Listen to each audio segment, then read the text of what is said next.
Tell me in the comments from where you are watching and show support by subscribing the channel and liking the video. It started with a suitcase, a dream, and a code of silence.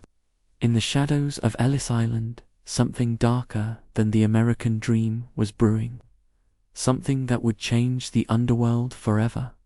The early 1900s, over 4 million Italians arrived in America, most of them from the poverty-stricken South. They came with hope in their hearts and nothing in their pockets. Families squeezed into crumbling tenement apartments, took back-breaking jobs, and dreamed of a better life. But in the shadows of this new beginning, there were men who saw a different opportunity, a shortcut to power, money, and respect. And they followed a code written not by any government, but by blood and silence, to understand the rise of the American Mafia.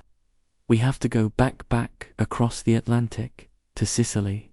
Sicily was no stranger to injustice. For centuries, it was ruled by foreign kings, corrupt politicians, and brutal landlords.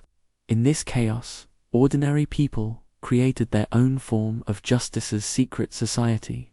They called it the Cosa Nostra. Our thing. At first, it wasn't about crime. It was about survival, protection, honor. But power has a price, and soon, these secret societies became criminal empires, extorting the very people they once claimed to protect. And when thousands of Sicilian men left their homeland for America, they didn't leave the code behind. They brought it with them. Now, picture this. You arrive in New York. You don't speak the language. You're poor. You're unwanted. Employers cheat you. Landlords rob you. And the police, they don't care. That's where the Black Hand came in. The Black Hand wasn't a single organization. It was more like a method criminal formula. Letters would arrive at Italian-owned businesses demanding money, sealed with a black handprint. Pay or suffer the consequences. Explosions, attacks, sometimes even death. The Black Hand preyed on fear, on silence, on community ties. And for a while, it worked. But it was messy, chaotic, and lacked structure. Until one man stepped in and began to change everything. His name was Giuseppe Morello. But on the streets, they called him the Clutch Hand, because of his twisted, claw-like right hand. But don't be fooled. His mind was sharp, calculating, dangerous. Morello built one of the first true mafia families in New York. He brought order to chaos, uniting street gangs under a single system. He introduced hierarchy, discipline, and a network of power that extended beyond petty crime. He didn't just run rackets. He ran an organization with soldiers, lieutenants, and a boss. That idea, simple but deadly, would become the framework for every mafia family to follow. Giuseppe Morello lit the match, but the fire that was still coming. This was just the beginning. The American Mafia wasn't yet the empire it would become. The real rise, the golden age, was still on the horizon, and it would be built on loyalty, fear, and blood. By the 1910s, Italian-American neighborhoods were filled with more than just the smell of tomato sauce and fresh bread. They were filled with whispers. Whispers of who could protect you, who to avoid, who had the real power. Not the police, not the mayor, but the men in suits who never raised their voices, yet everyone obeyed. This was the beginning of something bigger than the Black Hand, the beginning of something permanent, organized, invisible, yet everywhere. But here's the thing, the Mafia wasn't a single group. It wasn't one gang, or one boss calling all the shots. It was dozens of small, family-based crews, each with their own turf, their own rules, their own grudges. And that made things Violent. Back then, New York was carved up like a cake. Each neighborhood had its own gang. The Morello family controlled Harlem. Downtown, rival gangs tried to push in. Fights broke out.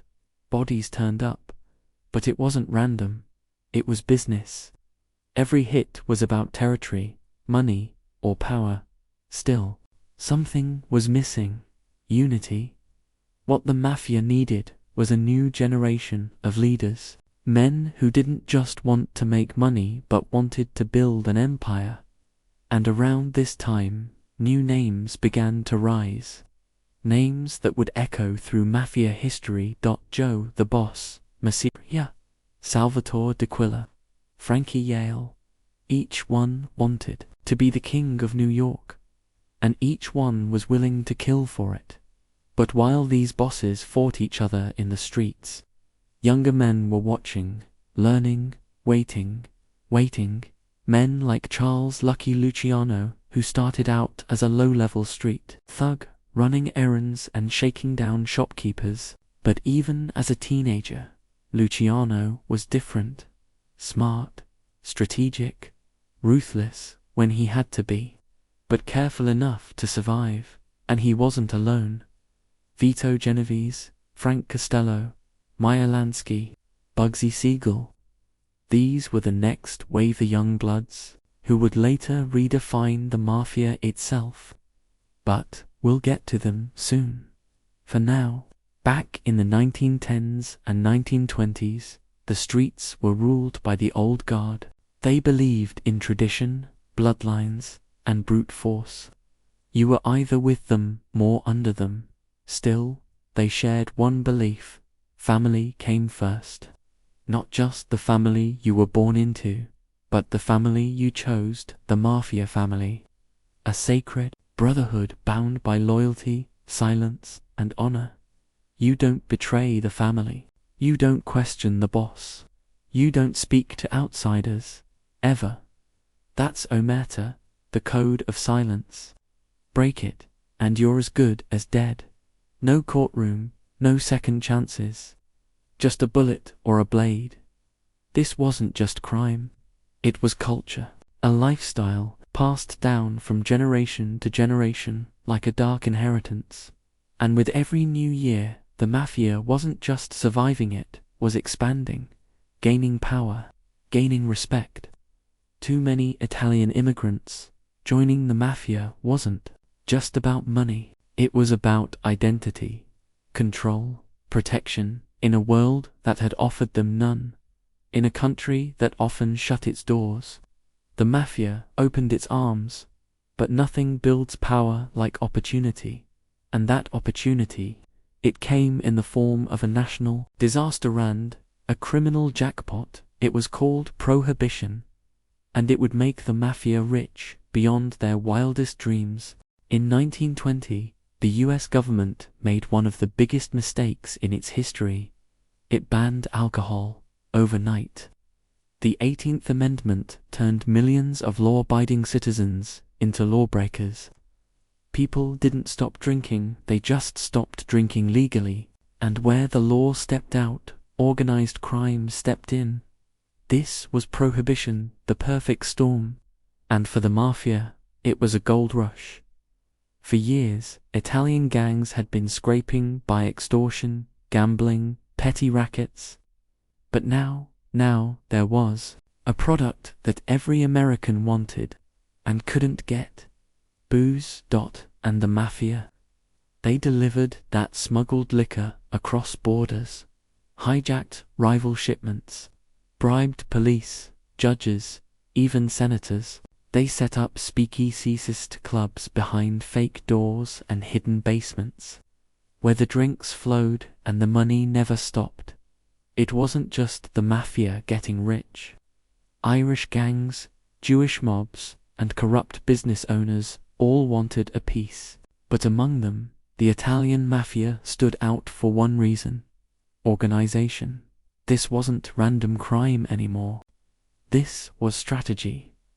The families that had once fought each other in the streets were now forming alliances, building networks, creating supply chains that stretched from Canada to Cuba, and the profits, astronomical. What started as street crime evolved into full-blown enterprise. Bootlegging made gangsters into millionaires, but it also made them targets. Rivalries turned deadly. Territories were marked with bullets. Blood ran through the alleys of Chicago and New York, and at the center of it all were the bosses, Joe, the boss, Masseria, Salvatore, Maranzano, Al Capone, each one fighting to be the supreme ruler of the underworld. And as the bodies piled up, the next generation, the Lucianos, the Genoveses, watched carefully. They were learning what worked and what didn't. Prohibition didn't just fund the mafia. It forced it to evolve. No longer just Italian thugs shaking down shopkeepers. These were businessmen now, power brokers, celebrities, and in some cities, they were untouchable. But all empires come with a cost. As the mafia grew, so did the attention from the media, from the FBI, and from rivals within their own ranks. Still, for over a decade, the mafia thrived because as long as Americans wanted to drink, the mafia was there to pour. But nothing lasts forever. Prohibition would end, and with it, a brutal war for dominance would begin. Next time, we enter the bloodiest chapter in mafia history, a war that would leave the streets soaked in blood and give rise to the five families. By the late 1920s, the mafia was rich, ruthless, and rapidly expanding. But with power comes ambition, and with ambition comes war. At the heart of it were two titans, two men who wanted it all, Joe the boss Masseria and Salvatore Maranzano. Each one wanted to be the king of New York, the one true capo di tutti capi, boss of all bosses, and they weren't interested in sharing. This power struggle would become one of the deadliest internal conflicts in American mafia history. It would split loyalties, ignite assassinations, and change the mafia forever. It was called the Castellamarese War, and it would leave blood on every street corner in New York. Joe Masseria was already a powerhouse, an old-school boss who'd clawed his way to the top through extortion, bootlegging, and sheer intimidation. He ran Manhattan with an iron fist, demanded loyalty, and treated betrayal like a death sentence. But there was a problem. Masseria was old school in all the wrong ways. He ruled through fear, made enemies faster than allies, and worse, he couldn't see the future coming. Salvatore Maranzano could. Maranzano had recently arrived from Sicily. He was calculating, highly educated, and carried himself like a Roman emperor. He believed in order, discipline, hierarchy, and he didn't just want to be a boss. He wanted to restructure the entire mafia system in America. But first, he had to take out Massas, ARIA. So the war began. From 1930 to 1931, New York's underworld exploded into violence. Gunmen were picked off in the streets, cafes, barbershops, friends turned into traitors. Soldiers vanished overnight.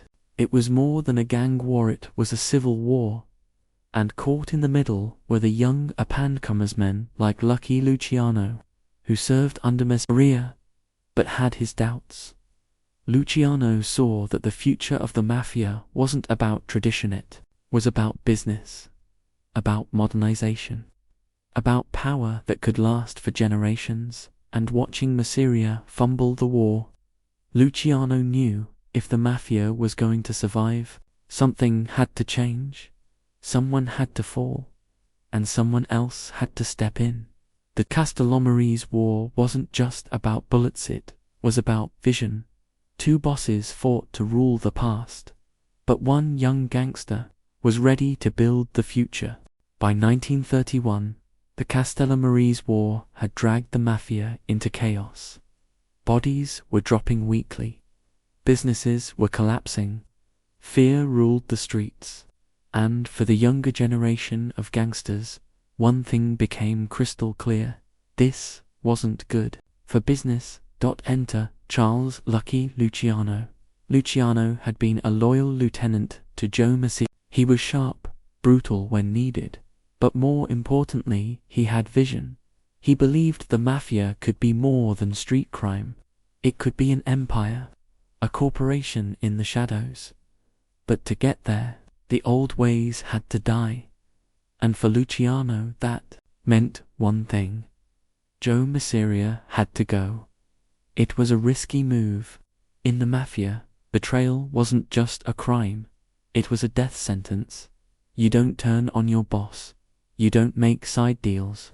You don't even think about crossing family lines, unless you're Lucky Luciano. Behind Messina's back, Luciano secretly began talks with the enemy Salvatore Maranzano. They agreed. Luciano would take out his own boss, and in return, Maranzano would end the war and promote Luciano to a powerful new position in the reorganized Mafia. It was a devil's deal. But Luciano was playing for the long game. The hit was set. April 15th, 1931. Joe Messina was eating lunch at a restaurant on Coney Island with Luciano. They played cards, shared wine, laughed like old friends. Then, Luciano excused himself. He said he had to use the bathroom. Moments later, a gunman burst in and shot Messina dead. Execution style. In broad daylight, Luciano had just killed his boss. And with him, the old world. The Castellamarese War was over. Maranzano declared himself the capo di tutti capi, the boss of all bosses.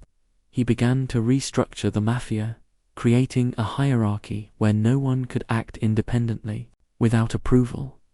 Families were formed. Territories were defined. Order was restored. But Luciano had no interest in taking orders from anyone, not even Maranzano. He hadn't betrayed Messina, just to trade one dictator for another. And so, just 5 months later, Luciano made his next move. He sent his men into Maranzano's office, disguised as government agents. They carried briefcases, wore suits, looked official. No one questioned them, until they pulled out knives and guns, and stabbed Maranzano to death in his own office. It was brutal, fast, efficient, and with that, Luciano had eliminated both old bosses. He was now the most powerful Mafia figure in the country, but he didn't declare himself boss of all bosses, because Lucky Luciano had something smarter in mind. A new system, a new order, a commission. With both Joe Messina and Salvatore Maranzano dead, New York's underworld was wide open. No more godfathers clinging to the old ways. No more blood feuds destroying business. No more street-level chaos than standing at the center of this power vacuum was Lucky Luciano. But instead of crowning himself king, Luciano did something no one expected. He abolished the title of boss of all bosses, because he understood something the others didn't. Power shared wisely lasts longer than power hoarded selfishly. Luciano didn't want to be a dictator. He wanted a system, something that could outlive any one man, something built not on ego but on profit. So, he created the commission. Think of it as a board of directors for organized crime, a council made up of the most powerful Mafia families in America. Together, they would settle disputes, approve hits, divide territory, and oversee operations coast to coast. It was unprecedented. A crime syndicate run like a corporation. At its core were the 5 families of New York: the Luciano family, later known as Genovese, the Mangano family, later Gambino, the Profaci family, later Colombo, the Gogliano family, later Lucchese, the Bonanno family, which kept its name. Each family controlled a section of the city. Each had its own boss, underboss, and soldiers, and all of them answered to the commission. No more turf wars, no more solo power grabs. Everything now required approval. If you wanted to kill a made man, you needed permission. If you wanted to expand your territory, you had to bring it to the table. Disobey the commission. That was a death wish. Luciano's system worked because it balanced power and profit. It respected tradition, but embraced modern business. And it wasn't just about New York. The commission stretched its influence across the country: Chicago, Detroit, Philadelphia, Kansas City, and beyond. For the first time, the American Mafia operated as a national network. Drugs, gambling, loan sharking, labor unions, every illegal dollar was part of the machine. Luciano had turned the Mafia into an empire, not just feared but respected. In some neighborhoods, they were the government, and the code that bound it all together. Omerta: silence, loyalty, discipline. You lived by it, you died by it, and if you broke it, there was no second chance. Luciano's rise wasn't just about power, it was about structure. He turned a loose group of violent gangs into organized crime in the truest sense of the word. He didn't just rule the Mafia, he rebuilt it, and in doing so, he laid the foundation for the most powerful criminal organization in American history. The 1930s and 40s were a turning point. The chaos of Prohibition was over, but the Mafia wasn't going anywhere. In fact, they were about to become richer, more powerful, and far more sophisticated. When alcohol flowed legally again, gangsters lost a huge cash cow. But lucky Luciano and his commission had a plan. They weren't just criminals, they were businessmen, and businesses always find new markets, so the Mafia expanded fast. They moved into gambling, controlling underground casinos, betting parlors, and racetracks. They ran loan sharking operations, squeezing money from desperate borrowers with brutal interest. They controlled labor unions, infiltrating industries from trucking to construction, using muscle and bribery to rig contracts and monopolize profits. This wasn't just street-level crime anymore. It was organized enterprise. They built secret headquarters in the shadows. They bought off police officers and politicians. They had lawyers, accountants, and diplomats working behind the scenes. The Mafia became invisible puppeteers, pulling strings across America's cities. But this rise wasn't just about money. It was about respect, fear, influence. Some saw the Mafia as ruthless villains, others as protectors. In poor Italian neighborhoods, they were sometimes heroes, providing jobs, helping families, even settling disputes. Movies like The Public Enemy and Scarface glamorized gangsters, creating a myth around the Mafia that blended truth with legend. This public fascination gave the Mafia a strange power, a mix of terror and allure. But beneath the glitz, the violence never stopped. Murder was still the ultimate tool. Disloyalty was met with swift justice. Betrayal wasn't just dangerous, it was deadly. The Mafia was no longer just an underground gang. It was a shadow government, running entire industries from behind the scenes. And at the center of it all were the 5 families, each controlling their slice of New York and the profits. To prove it, as the Mafia's empire grew, so did its complexity. Behind every successful crime operation was a man with a vision and a hunger for power. 2 names stood out during this golden age: Frank Costello and Vito Genovese. Frank Costello, known as the Prime Minister of the Underworld, was a master of politics and persuasion. Unlike the violent, brash gangsters of the past, Costello preferred deals in smoke-filled rooms. He built alliances with politicians, judges, and even law enforcement. With his sharp mind and charm, he controlled unions, gambling, and illegal liquor distribution, all while keeping a low profile. Costello understood something crucial. The Mafia's greatest weapon was influence. Controlling votes, fixing elections, and manipulating officials gave the Mafia a shield few could penetrate. Costello's reign made the Mafia feel almost untouchable. But power breeds enemies.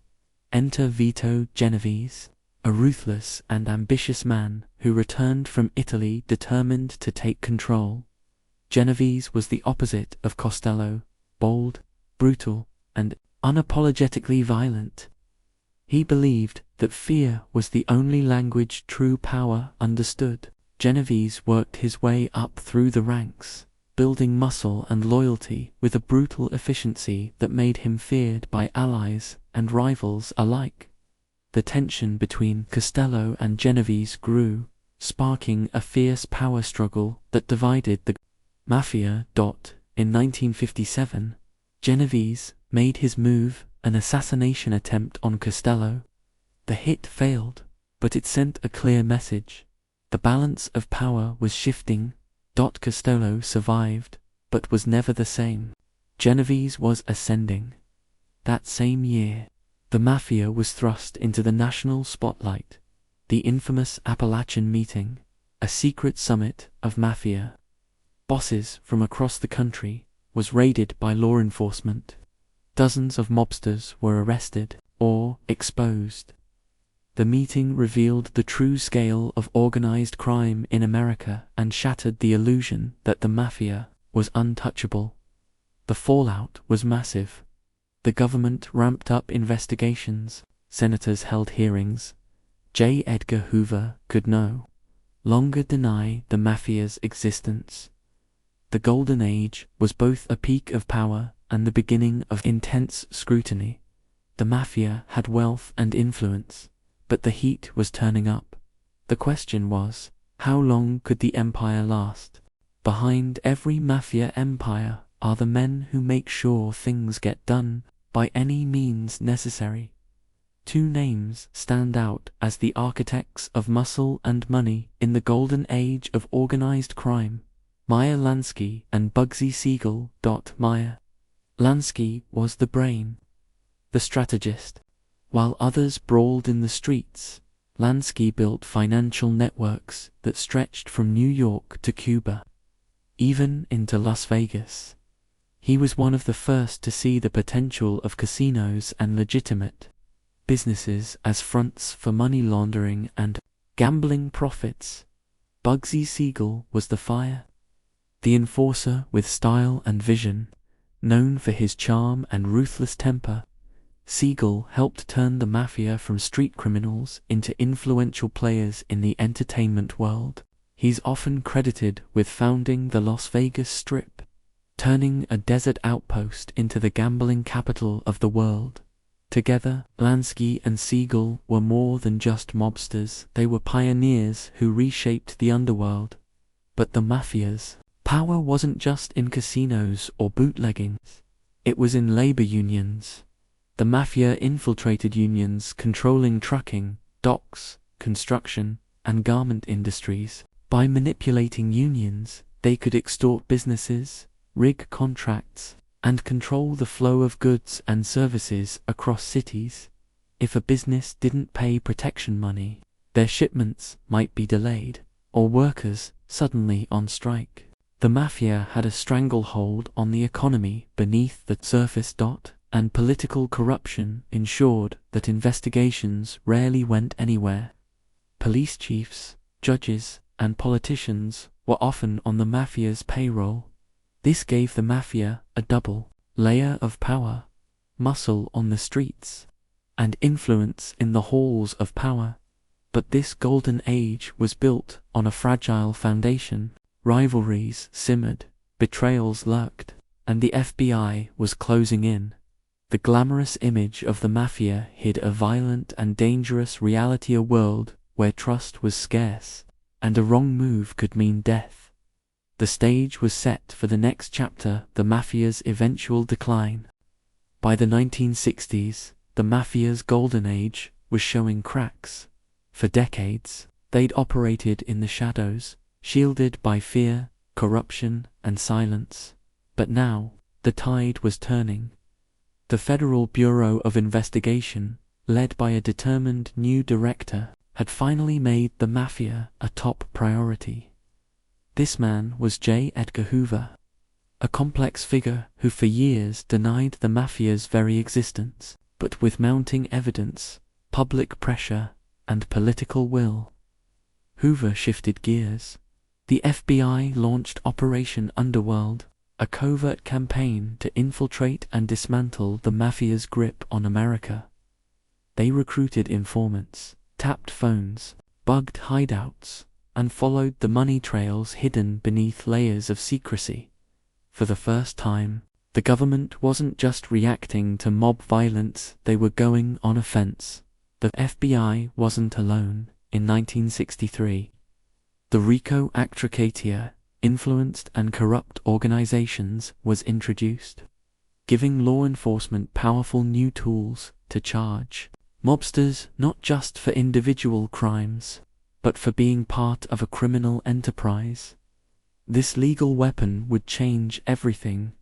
It meant prosecutors could go after the entire Mafia structure, holding bosses accountable for crimes committed by their associates.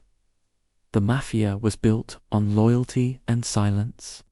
Omerta, but the threat of long prison sentences was enough to crack that code.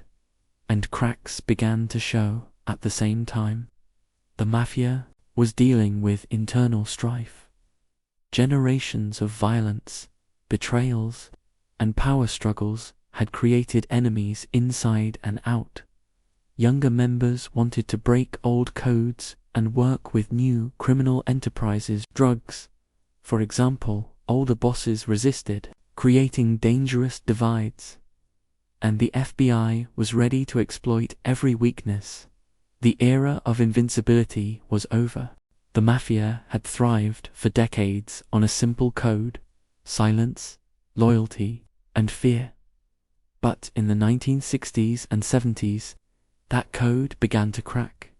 The FBI's relentless pressure, combined with the threat of long prison sentences under the RICO Act, pushed some mobsters to make a dangerous choice: become informants.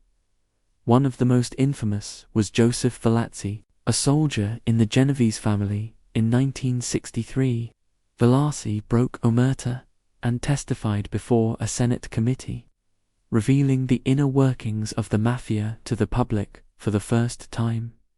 His testimony was explosive. He described initiation rituals, hierarchy, and murders. Suddenly, the American public learned the Mafia was not just a legend, it was real, and it was organized. Velazzi's betrayal was a seismic shock to the underworld, but it didn't stop there. Throughout the 70s and 80s, more mobsters turned state's evidence. Tommy the Ant DeSimone, Henry Hill, and others gave detailed accounts of their lives and crimes, leading to high-profile convictions. At the same time, internal wars raged within families.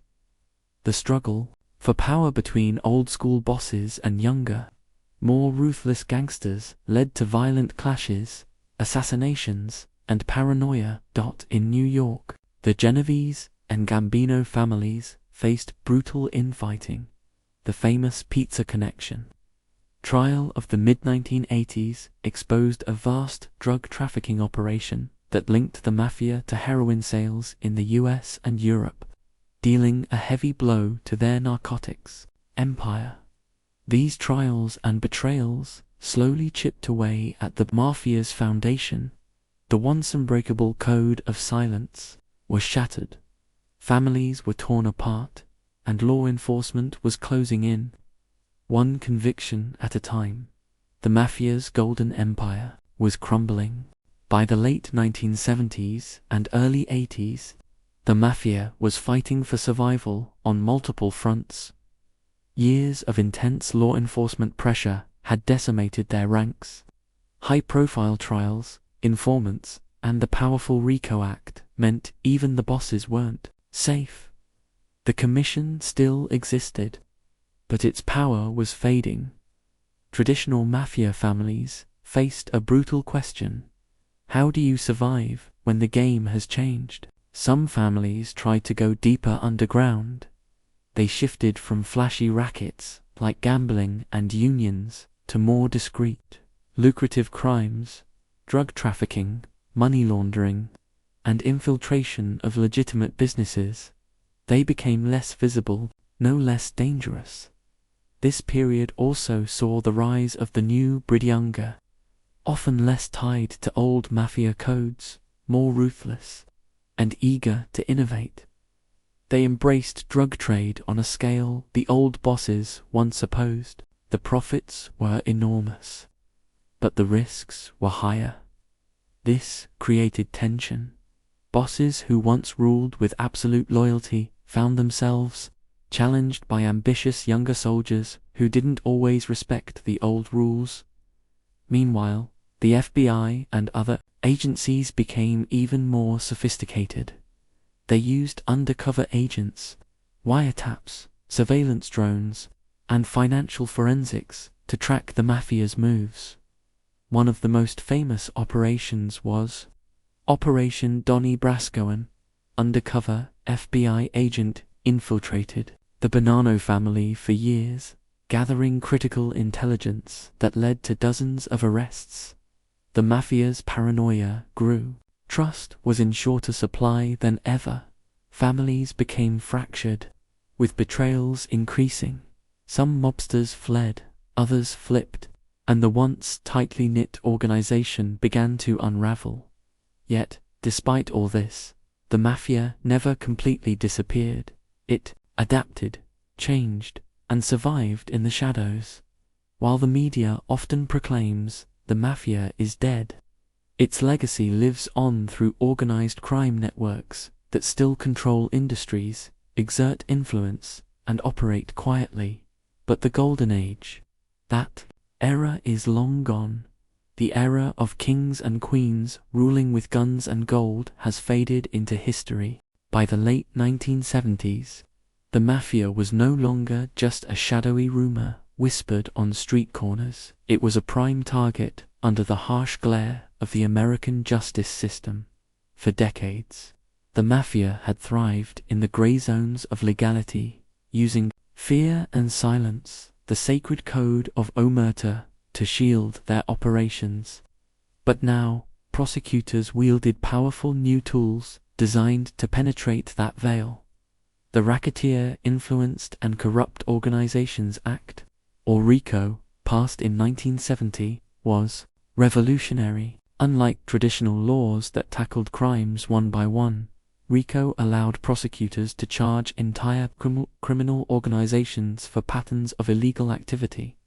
This meant Mafia bosses could finally be held responsible, not just for crimes they ordered, but for the entire network's actions. At the heart of the legal offensive were prosecutors who refused to be intimidated. One of the most relentless was Robert Morgenthau, the New York District Attorney, whose dogged investigations began unraveling decades of Mafia control. His team targeted the 5 families, using surveillance, undercover operations, and crucially, flipping insiders into informants. One of the first and most shocking betrayals came from within the Bonanno family itself. Joseph Donnie Brasco Peastone, an undercover FBI agent, spent 6 years living inside the family, adopting the identity of a jewel thief. His infiltration was unprecedented. He witnessed firsthand brutal murders, secret meetings, and the inner workings of the Mafia. His testimony, led to the arrest and conviction of over 100 mobsters and shattered the myth of mafia invincibility. But Donnie Brasco was just the beginning. Other high-ranking mobsters began to break omerta. Henry Hill, immortalized in Goodfellas, turned government witness after facing life in prison. Hill's inside stories peeled back the curtain on mafia life, the glitz, the brutality, and the constant fear. These turncoats became the government's secret weapons. With them, prosecutors built airtight cases, dismantling long-standing mafia strongholds. Yet, these legal victories didn't come without a cost. Informants faced danger every day, their lives threatened, families targeted. The mafia's code demanded retribution for betrayal, and the list of those who paid with their lives grew longer. But the momentum had shifted.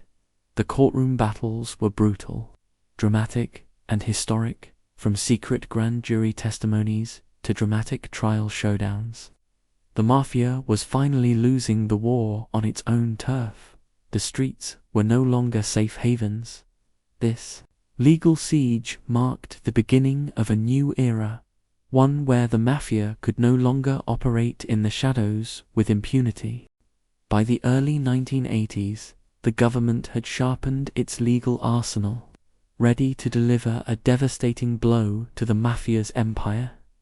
2 trials would come to define this era, landmark cases that exposed the mafia's reach and sent shockwaves through organized crime worldwide. The first was the Pizza Connection trial, a sprawling, 4-year-long legal battle centered around an elaborate heroin trafficking ring.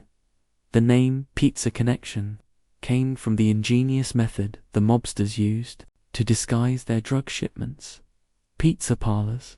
Across the United States, pizzerias operated as fronts, hiding drug shipments and laundering millions of dollars in narcotics profits. This wasn't just a small-time operation. It was an international network spanning from Sicily to the US, orchestrated by the Sicilian Mafia but deeply intertwined with American families.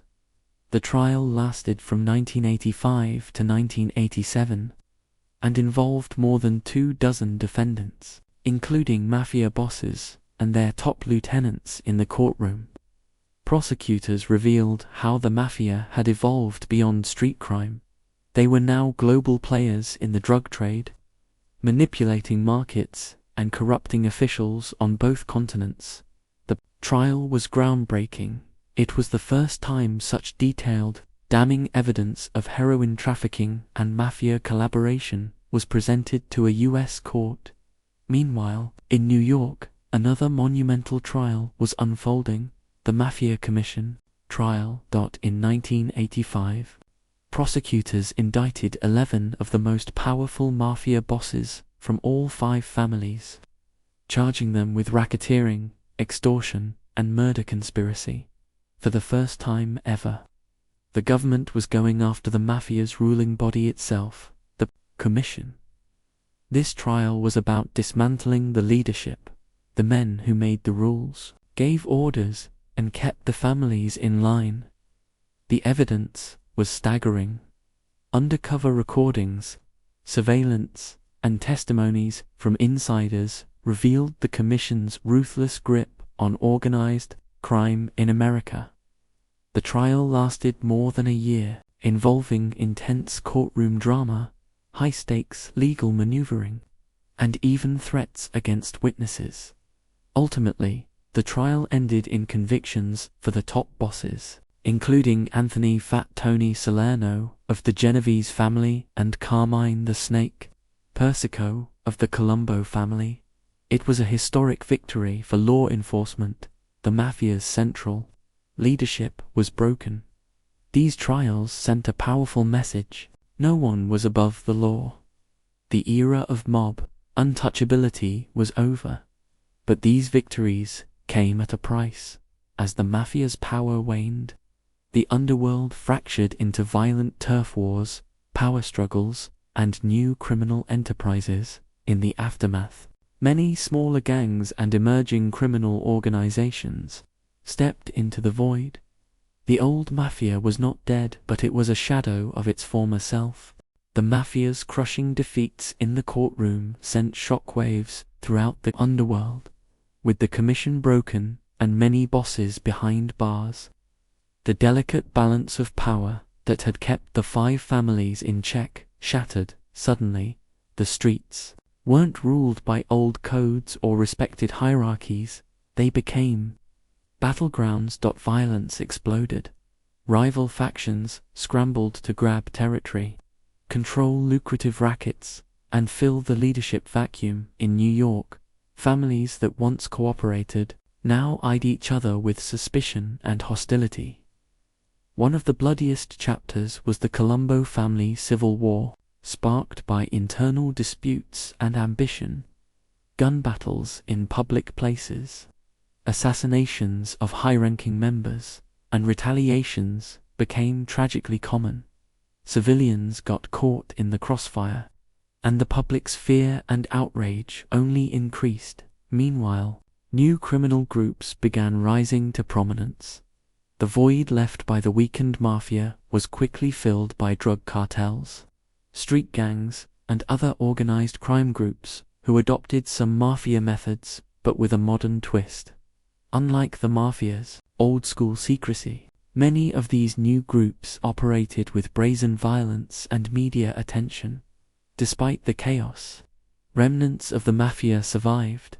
They adapted by becoming more discreet, investing heavily in legitimate businesses and focusing on white-collar crimes like fraud, loan sharking, and money laundering.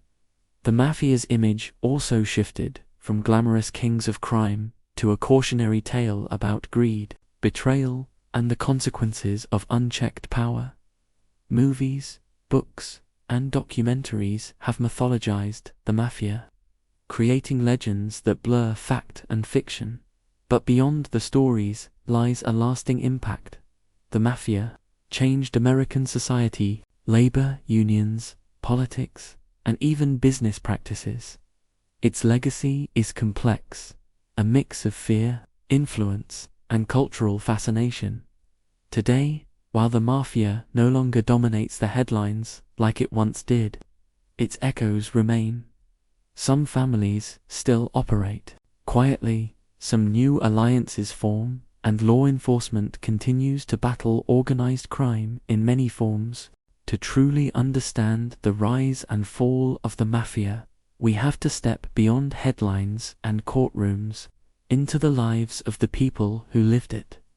Being part of the mafia wasn't just about crime, it was about family in every sense of the word. For mobsters, loyalty was sacred, blood ties were paramount, but so was the code of conduct, omerta, the vow of silence that was both a shield and a prison. Inside the mafia, life was a constant balancing act between violence and ritual, power and fear, brotherhood and betrayal. Take the initiation ritual, for example, a ceremony shrouded in symbolism. New members swore their loyalty, sometimes pricking a finger to drip blood onto a holy card, then setting it on fire. This was no ordinary oath, it was a sacred bond, meant to tie a man for life. Family gatherings were not just social occasions, they were opportunities to reinforce alliances, resolve disputes, and remind everyone of their place. But the price of loyalty was high. Betrayal meant death. Even family members were not immune if they crossed the code. Yet, for many, the mafia was also a means of survival. Many joined out of poverty, lack of opportunity, or the promise of protection and respect in tough neighborhoods.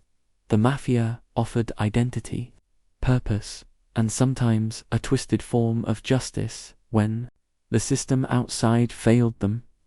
We also have to acknowledge the women behind the scenes, the wives, sisters, and mothers who lived in the shadows, bound by secrecy, fear, and sometimes complicity. their stories reveal a different kind of strength and sacrifice. Often overlooked in the popular narrative, life inside the Mafia was a world of paradoxes, glitz and grime, loyalty and violence, honor and ruthlessness. Understanding these human dimensions helps us see beyond the sensationalism to the real consequences of power, ambition, and survival.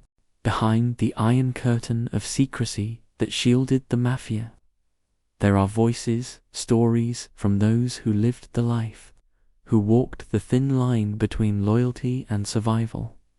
Take Henry Hill, whose life was immortalized in Goodfellas.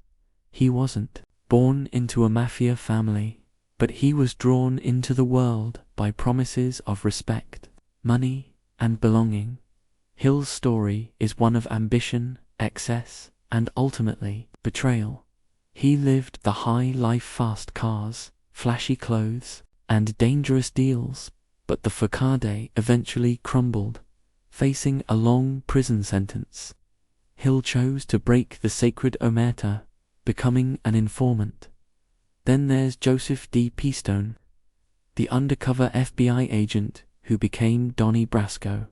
His story reads like fiction, spending 6 years undercover, infiltrating the Bonanno family, risking everything to gather evidence. But what's often overlooked is the emotional toll. To survive, Peastone had to live a double life, forming bonds with men who could have killed him in a heartbeat. His story reveals the blurred lines between trust and deception, loyalty and survival. On the other side, families of mobsters lived with fear every day. The wives who hid secrets, the children who grew up in homes shadowed by violence, and the mothers who prayed for safety while watching their sons walk dangerous paths. One such story is of Angie Moretti, wife of a notorious mobster. She spoke of the isolation, the constant tension, and the struggle between love and fear. Some stories offer glimpses of redemption, men who walked away, tried to start anew, and faced the challenge of leaving a violent past behind. But the past rarely lets go easily. Many struggled with guilt, paranoia, and the scars, both visible and invisible, that came from their life in the Mafia. These human stories reveal the complexity behind the headlines. The Mafia wasn't just about power and crime. It was a world of complicated relationships, hard choices, and survival instincts. The Mafia has fascinated the world for decades, not just for its crimes, but for the stories told about it. Hollywood, music, and popular culture have shaped the image of the Mafia far beyond the actual streets where it operated. From the early days, films like Little Caesar and The Public Enemy in the 1930s painted vivid pictures of gangsters as both ruthless villains and tragic anti-heroes. But it was the Godfather trilogy that truly defined the cultural narrative. Francis Ford Coppola's masterpiece captured the Mafia's allure, the blend of family loyalty, power, and ruthless violence. The film made mobsters seem larger than life, humanizing them while also showing their brutality. This portrayal had real consequences. Many viewers began to see the Mafia as romantic rebels rather than dangerous criminals. The image of the sharp suit, the code of honor, and the family business became ingrained in popular imagination. Musicians and writers added to the mythos. Songs, books, and TV shows drew from Mafia stories, creating a genre all their own. Yet, this myth often obscured the harsh realities, the brutal violence, the betrayals, the impact on innocent lives. These truths were sometimes lost behind the glamour. Law enforcement and former insiders have criticized the romanticization, emphasizing the suffering caused by organized crime. Still, the cultural fascination endures. The Mafia is a symbol of power, rebellion, and tragedy. Cautionary tale told through countless lenses. The Mafia's golden age, the decades when they ruled the underworld with near absolute power, began fading rapidly by the late 1980s and early 1990s. The trials, informants, and law enforcement crackdowns had seriously weakened the traditional families. But the story of organized crime in America didn't end there. It was, instead, the start of a new chapter, a complex evolution of criminal enterprises adapting to changing times, new economies, and new opportunities. The Mafia's decline left a power vacuum. Street-level violence increased as factions vied for control, but more importantly, entirely new types of criminal organizations began rising. These groups were often younger, more diverse, and less tied to old-world traditions and codes. They operated in ways that were unfamiliar and harder for law enforcement to predict. One of the key shifts was globalization. As international trade and communication grew, so did the opportunities for transnational crime. New crime syndicates, such as Russian organized crime groups, Asian triads, Mexican drug cartels, and Albanian mafias, began establishing footholds across the US. Unlike the Mafia, which operated largely in tight-knit ethnic enclaves, these groups were more fluid, adaptive, and often more violent.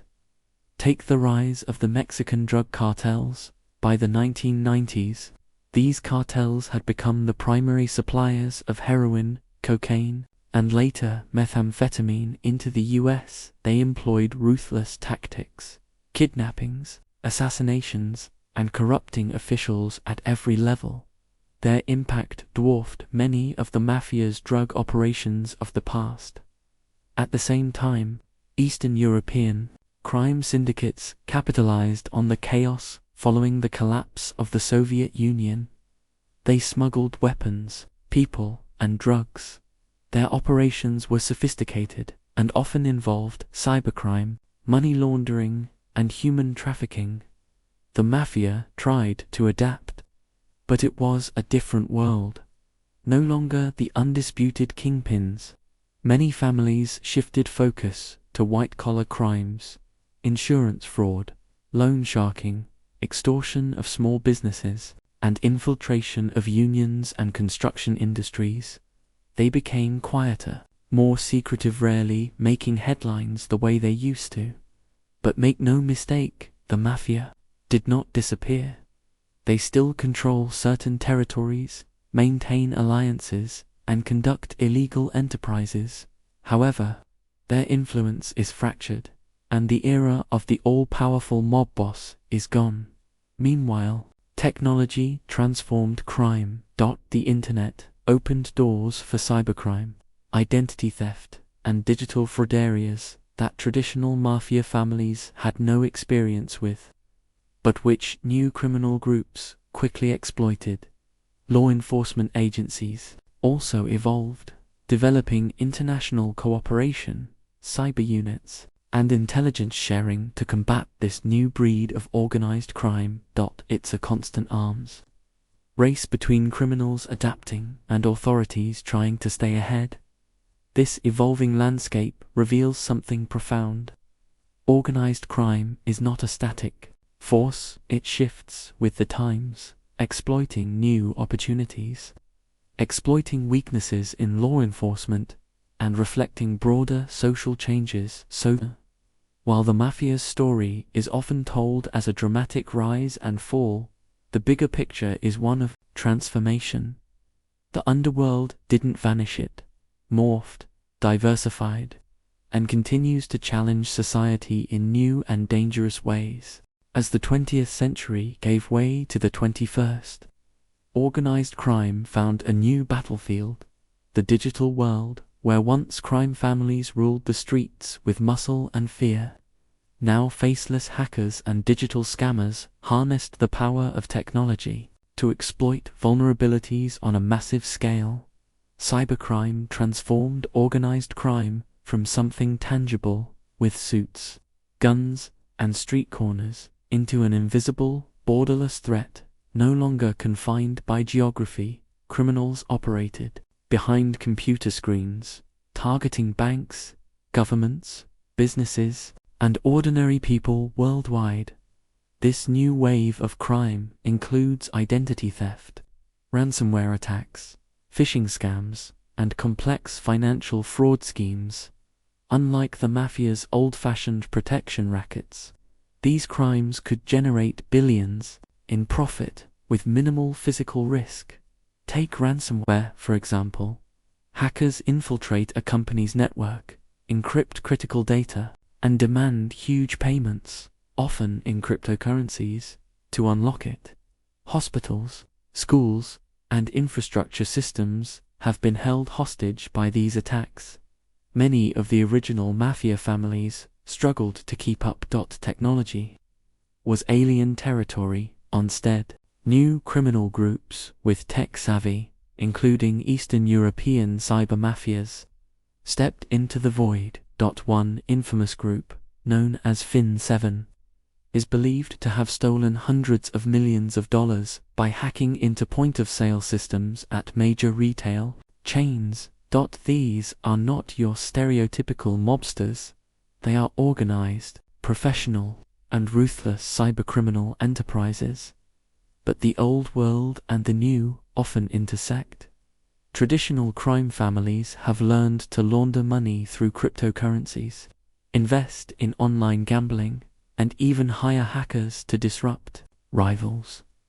The mafia's centuries-old knack for adaptation is still at play, just in a very different arena.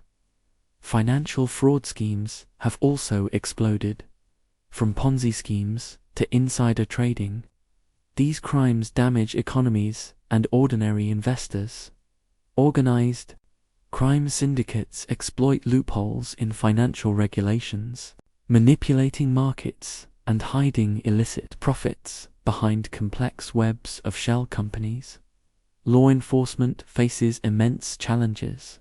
Cybercrime investigations require specialized skills, international cooperation, and sometimes relentless digital forensics to trace attacks back to their source. But victories have been made. Notable takedowns of hacking groups, arrests of financial criminals, and disruption of money laundering networks demonstrate that the fight continues. This new frontier of organized crime is invisible, pervasive, and constantly evolving. It shows us that the mafia's legacy isn't just a story of guns and violence, it's a lesson in resilience and transformation. As we've seen, the mafia's grip on America weakened, but a much larger, more complex web of organized crime emerged, one that stretches far beyond US borders. Globalization, technology, and porous borders created fertile ground for international crime syndicates to grow and intertwine.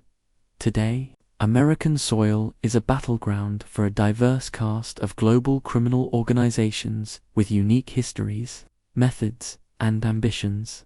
These groups aren't just rivals to the old mafia, they're often more powerful, better connected, and vastly more dangerous. One of the most formidable players is the Russian Mafia, or Bratva. Emerging from the chaos following the Soviet Union's collapse, the Russian Mafia quickly moved into lucrative markets: arms trafficking, human trafficking, extortion, and cybercrime. They are known for their ruthless discipline and highly organized structures, blending old-world mafia traditions with modern business tactics. Then there are the Asian Triads and Yakuza. The Triads, originating from China, operate across continents, involved in drug smuggling, counterfeiting, and illegal gambling. The Yakuza of Japan maintain a more visible presence, often walking a thin line between criminal enterprises and semi-legitimate businesses embedded deeply in Japan's social fabric. Across the southern border, Mexican drug cartels have become synonymous with brutal violence and massive drug flows into the U.S. Cartels, like the Sinaloa and Jalisco New Generation, have huge international reach, controlling not just drugs, but also human trafficking and arms smuggling. Other groups, like the Albanian Mafia and Nigerian crime syndicates, have carved niches, specializing in trafficking, fraud, and cybercrime. These global syndicates often cooperate, forming loose alliances to maximize profits and minimize risk.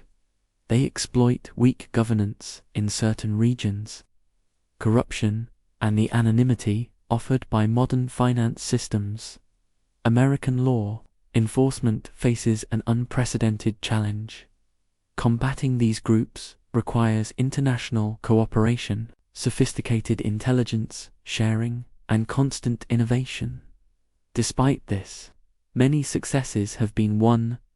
High-profile arrests, seizure of billions in illicit assets, and dismantling of trafficking routes show that the fight is far from over, but the stakes are higher than ever.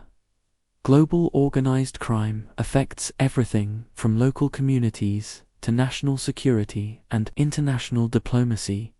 Understanding this new underworld is crucial, not just as a continuation of the mafia story, but as a reflection of how crime, power, and corruption have evolved in a connected world. When we think about organized crime in America, the image of Italian-American mafia families often comes to mind. But since the fall of the mafia's dominance, a new and dangerous player has been steadily carving out its territory. The Russian Mafia, emerging in the late 1980s and early 1990s, in the chaotic aftermath of the Soviet Union's collapse. Russian organized crime groups, often called Bratva, seized the opportunity to expand internationally. Many of their members were former military, intelligence operatives, and professionals, with skills that made them uniquely suited for sophisticated criminal enterprises. Unlike the mafia's rigid hierarchy and old-school code, Russian criminal groups operate with fluid networks, cells that collaborate when profitable but can act independently to avoid detection. This decentralized structure makes them elusive and incredibly resilient. In American cities like New York, Los Angeles, and Miami, Russian mafias established lucrative rackets. They specialized in money laundering, fraudulent real estate deals, arms trafficking, and cybercrime. Their ability to blend legitimate business with illegal activities made them especially difficult to track. One notorious case was the Russian mafia's involvement in the 1990s stock market scams known as the pump and dump schemes. They artificially inflated stock prices of worthless companies, then sold off their shares at a profit, leaving investors with huge losses. Their reach also extended into credit card fraud rings, cyber hacking groups, and drug trafficking networks. In some cases, Russian crime groups collaborated with other syndicates, including remnants of the Italian Mafia, creating dangerous alliances. The human cost was significant. Communities, especially immigrant neighborhoods, faced extortion, violence, and economic manipulation. But the secretive nature of these groups often kept them hidden in plain sight. Law enforcement faced numerous challenges: language barriers, cultural differences, and sophisticated operational tactics required specialized task forces and international cooperation. Despite setbacks, the Russian Mafia remains active, continually adapting to law enforcement pressure.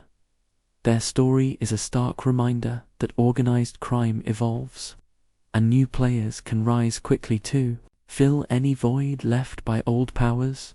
When we look at organized crime beyond the Mafia and Russian groups, the shadow of Asia looms large. Two of the most influential criminal organizations with a presence in America are the Chinese Triads and the Japanese Yakuza, both with histories stretching back centuries, both uniquely adapted to modern criminal enterprises. Starting with the Triads, these secret societies began as anti-Qing rebellion groups in China but evolved into sprawling criminal networks. Today, Triads operate globally, and their American operations focus on drug trafficking, human smuggling, illegal gambling, and extortion. Unlike the mafia's territorial control, Triads operate through a complex system of clans, often loosely affiliated, which can make infiltration and law enforcement much harder. In cities with large Chinese communities like San Francisco, New York, and Chicago, the Triads run underground gambling dens, counterfeit goods markets, and trafficking rings.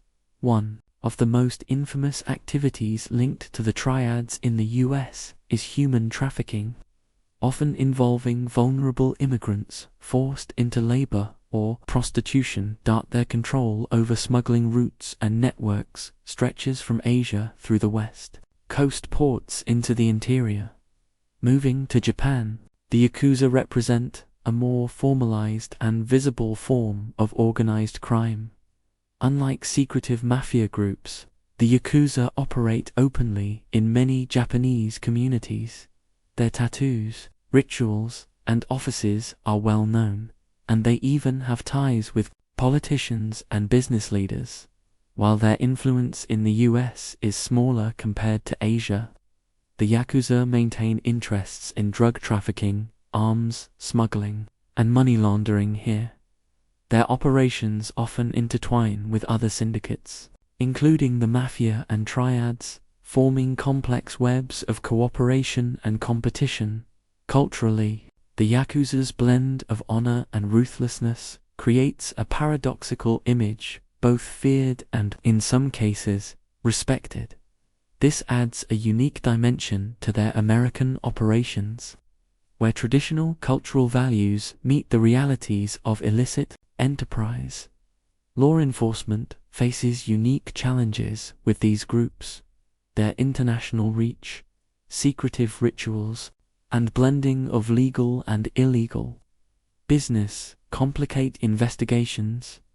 The impact on immigrant communities is profound.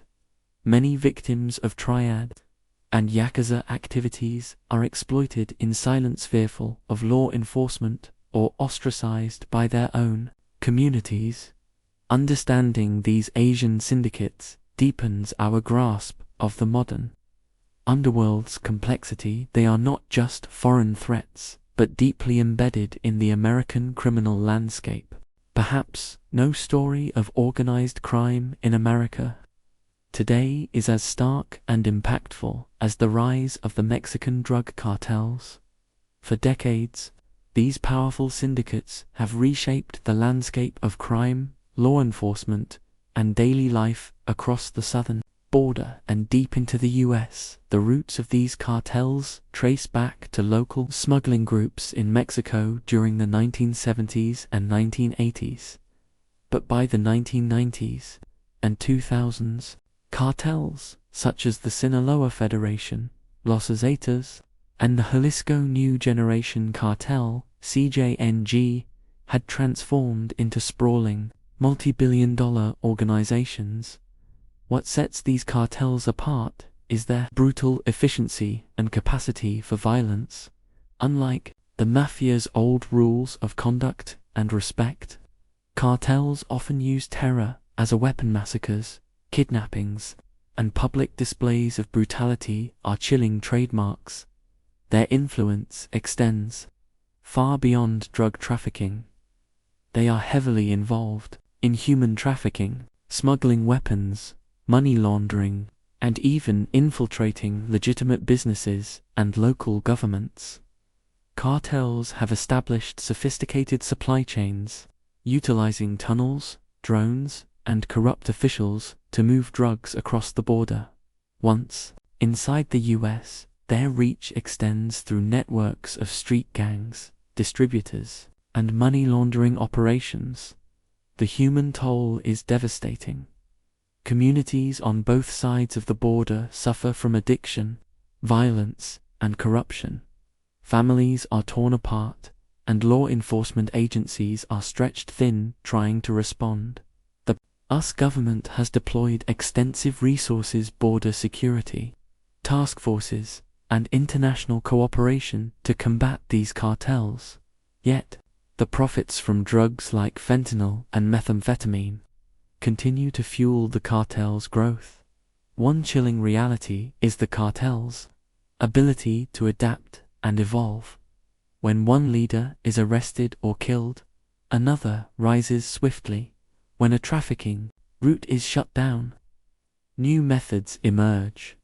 This fluidity and resilience make the cartels among the most dangerous and entrenched organized crime groups today. Understanding their operations and impact is essential for anyone seeking to grasp the modern criminal underworld's true scale.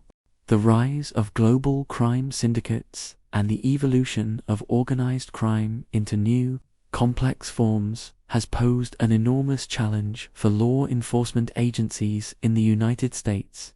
From the FBI to local police departments, agencies have had to adapt, innovate, and often collaborate internationally to keep pace with criminals who operate across borders and through digital networks. One of the most significant shifts has been the creation of specialized task forces groups dedicated exclusively to organized crime, drug trafficking, cybercrime, and money laundering. These task forces combine expertise from different agencies to build cases that can dismantle entire criminal networks. For example, the Organized Crime Drug Enforcement Task Forces (OCD, ETF) coordinate efforts among the FBI, ICE, and others to target major drug trafficking organizations.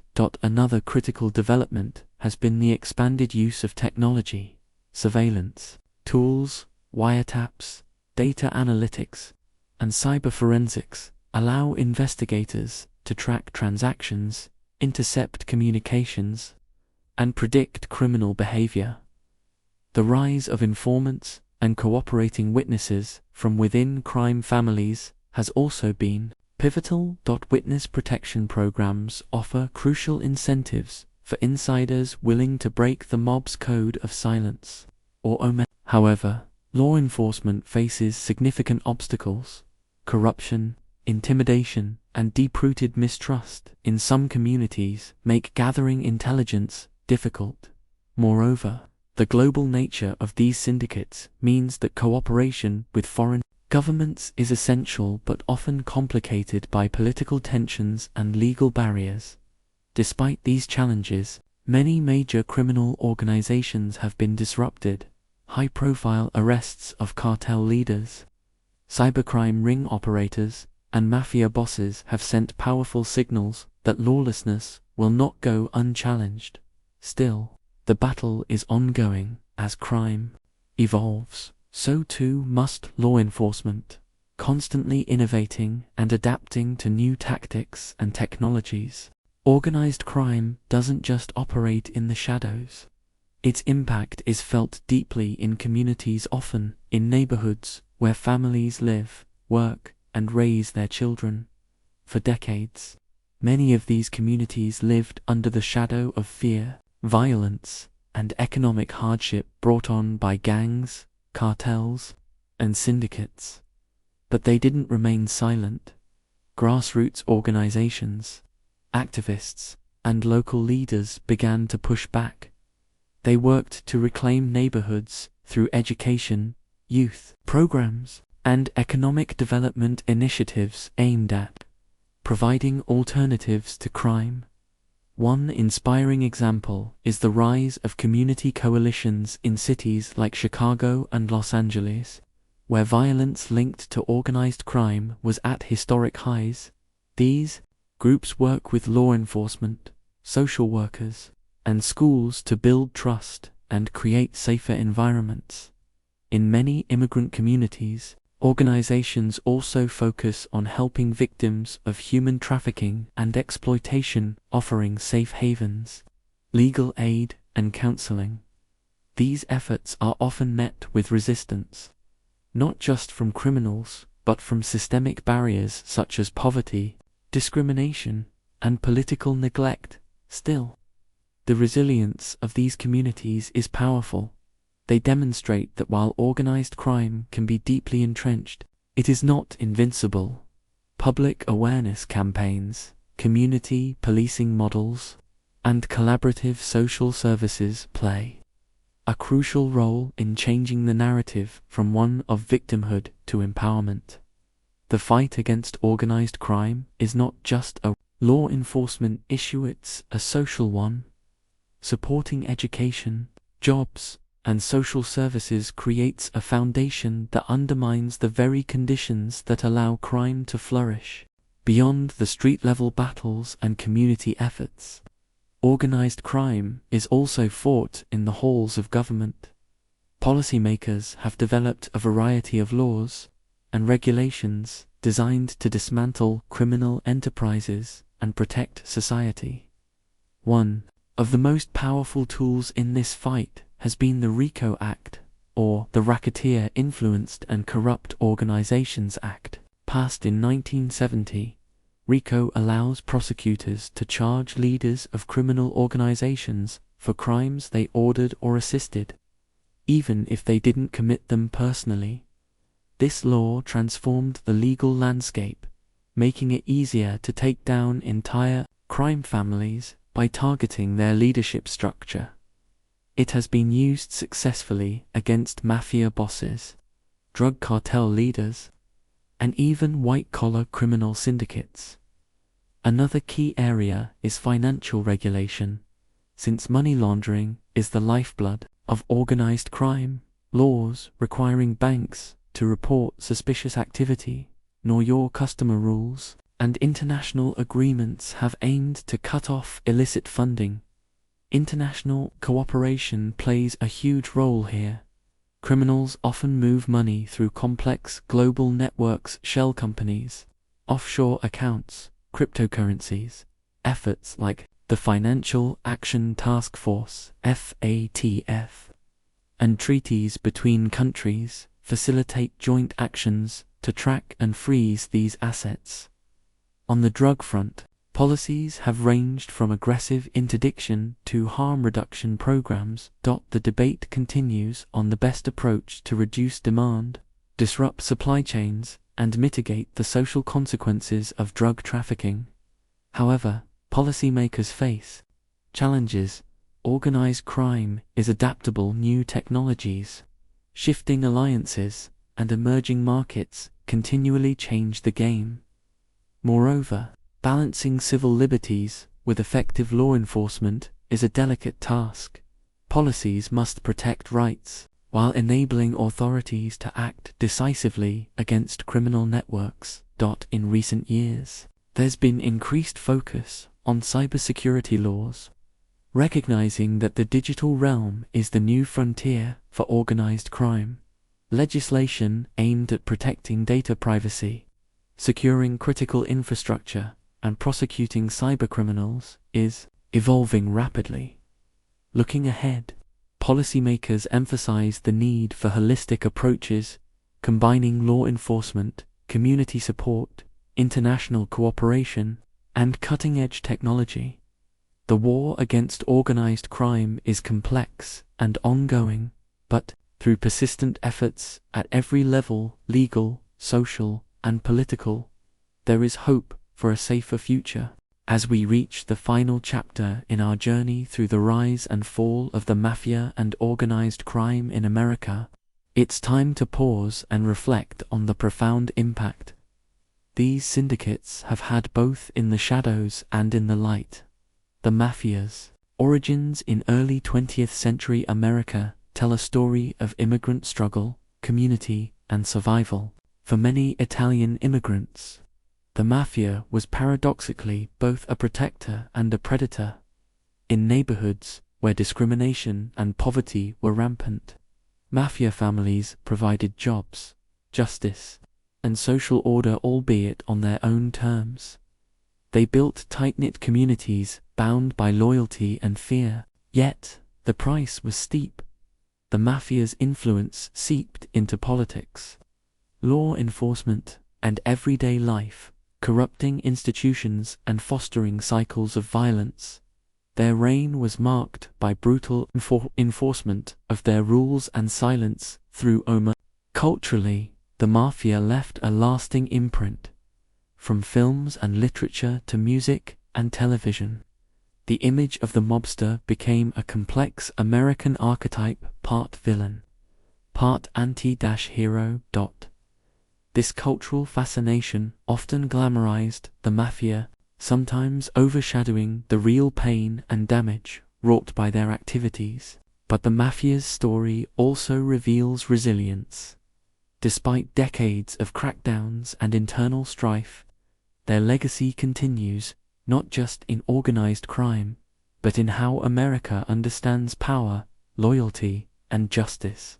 To truly understand the legacy of the mafia and organized crime in America, we must look beyond headlines and Hollywood portrayals, diving into the social, economic, and political currents that allowed these groups to rise and what their stories teach us today. First, the rise of the mafia highlights the consequences of marginalization. When immigrant communities faced systemic discrimination, exclusion from legitimate economic opportunities, and weak legal protections, some turned to organized crime as a means of survival and empowerment. This isn't to justify crime, but to recognize that organized crime often fills gaps left by failing institutions. It thrives where poverty, corruption, and social dislocation exist. The mafia's entanglement with politics and law enforcement reveals another key lesson. Corruption corrodes democracy. When criminal organizations infiltrate public institutions, the rule of law is undermined, and public trust erodes. This cycle is dangerous and difficult to break. It shows the critical importance of transparency, accountability, and community engagement in governance. Moreover, the mafia's decline and the rise of new syndicates reflect the ever-evolving nature of organized crime. As society changes through technology, globalization, and shifting demographics, so do the methods and structures of criminal groups. Today, cybercrime, transnational trafficking, and financial crimes dominate the landscape. This means our responses must be just as dynamic, combining law enforcement with social policies that address root causes. Another important lesson lies in community resilience. Throughout history, affected neighborhoods have shown remarkable strength, organizing, advocating, and rebuilding despite trauma and adversity. Supporting these efforts is crucial to long-term success. Finally, the cultural legacy of the mafia reminds us how stories shape perception. Romanticizing or sensationalizing organized crime can obscure the real human cost and complicate public understanding. Educating the public with balanced, accurate narratives helps build informed communities ready to confront these challenges. In conclusion, the saga of the mafia and organized crime is not just a tale of crime and punishment, it's a mirror reflecting social justice, governance, and human resilience. In the final part of our series, we'll look forward exploring what the future might hold for organized crime and society's ongoing battle to keep it in check. As we close this series, it's essential to look ahead and consider what the future holds for organized crime and for the societies fighting against it. Organized crime is not static, it evolves with technology, politics, and economics. The mafia we first met in the early 1900s looks very different today. New threats emerge from the digital underworld's cybercrime rings, cryptocurrency fraud, ransomware attacks, Transnational criminal networks are more interconnected than ever, exploiting global supply chains and financial systems with ease. They can operate anonymously, remotely, and rapidly, making them hard to trace and stop. At the same time, new challenges arise from the changing social landscape. Global migration, economic inequality, and political instability create fertile ground for criminal groups to recruit, corrupt, and expand. But the future is not without hope. Law enforcement agencies worldwide are building stronger alliances, sharing intelligence, and harnessing advanced technologies like AI and blockchain analysis to fight crime. Communities remain at the heart of the solution, empowering education, economic opportunity, and social services breaks the cycle that feeds organized crime. Policymakers are increasingly aware that combating crime requires a comprehensive approach, from legal reform and international treaties to public health and prevention programs. The tools are expanding. Ultimately, the fight against organized crime is a reflection of society's values and priorities. Will we invest in justice, equality, and innovation? Will we support communities at risk? Will we confront the darker sides of globalization and technology with vigilance and care? These questions will shape the future of organized crime and our collective response. Thank you for joining this deep dive into the rise and fall of the mafia and organized crime in America. Stay curious, stay informed, and remember, understanding history helps us build a safer, fairer future. That wraps up our series. If you want more on this or other fascinating topics, just let me know.